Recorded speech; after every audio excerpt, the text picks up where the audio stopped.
Hervé Rioux, bonjour. Bonjour Karine Darbon. Vous êtes président de l'UPSTI. Quelques mots sur l'UPSTI? Alors l'UPSTI, le réseau des personnes qui souhaitent rapprocher le monde de l'école du monde de l'entreprise.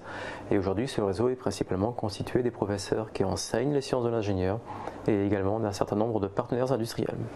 Beaucoup de choses ont été dites sur APB, sur la manière d'utiliser APB. En revanche, peu de choses ont été dites sur les dessous d'APB. Vous traitez des dossiers de classe préparatoire. Pouvez-vous nous en dire plus? Alors, effectivement, vous avez raison de dire que beaucoup de choses ont été dites sur APB puisque beaucoup de choses sont transparentes. Car quand vous allez sur le site d'APB, on vous dit l'ensemble des informations que vous devez connaître et elles sont effectivement publiques. Alors ce qu'il faut savoir, c'est que nous, les professeurs de classe préparatoire, lorsque des élèves postulent dans notre école, eh bien, nous recevons leur dossier scolaire. Leurs dossiers scolaires sont constitués des 3 bulletins des classes de première et puis également des 2 premiers bulletins des classes de terminale. Et puis nous avons un certain nombre de semaines pour les classer. Pour les classer, cela veut dire que nous allons regarder l'ensemble de leurs notes et également l'ensemble des appréciations des professeurs du lycée.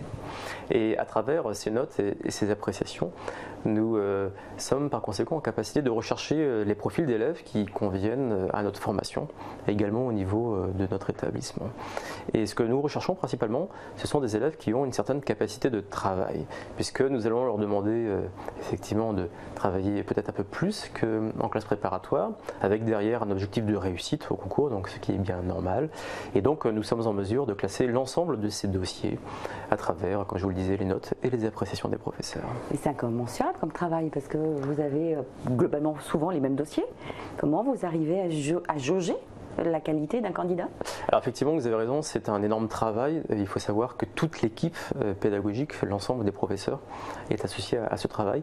Cela prend plusieurs semaines et donc chaque dossier est lu avec attention par les professeurs de classe préparatoire et en fonction des moyennes et en fonction éventuellement des coefficients que l'on pourrait affecter à un certain nombre d'attestations de professeurs sur la qualité du travail, eh bien, nous avons la possibilité de faire un classement.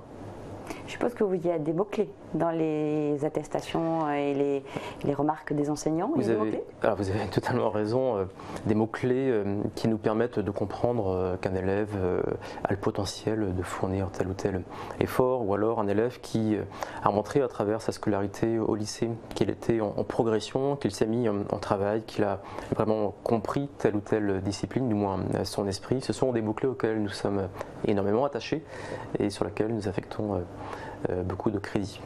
Vous avez le souvenir d'une candidature mémorable, par exemple, qui vous a peut-être suscité un débat entre enseignants? Alors oui, mémorable au sens où elle était tellement à part des autres que je la garde encore en mémoire. C'est la candidature d'une élève. C'était une élève qui avait fait, lors de son premier vœu d'orientation, un choix d'aller suivre un enseignement en dehors de France. Donc elle avait été dans un établissement à l'étranger, passé 2 ans, et à la suite de cela, elle avait voulu revenir en classe préparatoire, sachant que ses 2 premières années de scolarité dans l'enseignement supérieur n'étaient pas du tout scientifiques. Elle avait postulé dans une classe préparatoire scientifique et néanmoins, vu la qualité de ses résultats et vu l'investissement qu'elle souhaitait proposer de fournir en classe préparatoire, nous l'avons accepté et puis elle a brillamment réussi.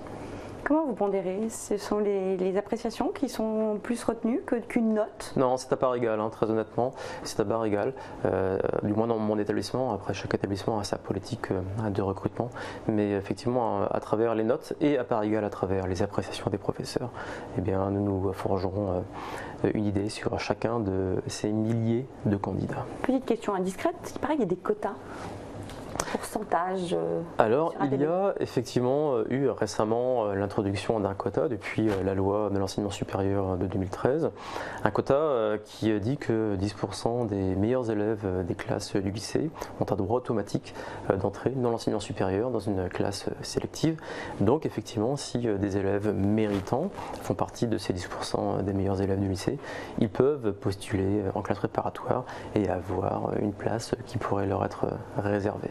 Comment peut-on être qualifié de candidat méritant? Il suffit simplement d'être classé parmi les meilleurs de sa classe. Donc là, c'est le classement des classes qui convient de regarder. Et donc, j'incite tous les candidats qui sont effectivement placés en très bonne position dans leur classe à regarder si une classe préparatoire, en termes de culture de formation, leur est adaptée. Et si ils sont intéressés pour venir dans notre formation, qu'ils postulent. Ils seront bien reçus et nous les accompagnerons dans leur réussite. En clair, il n'y a pas que les grandes classes préparatoires prestigieuses qui sont touchées ou impactées par cette non, décision. toutes les classes préparatoires de France le sont. Tout le monde a une chance d'y rentrer. Tout le monde a une chance d'y rentrer et tout le monde a la chance de réussir. Merci Hervé Rio. Je vous remercie.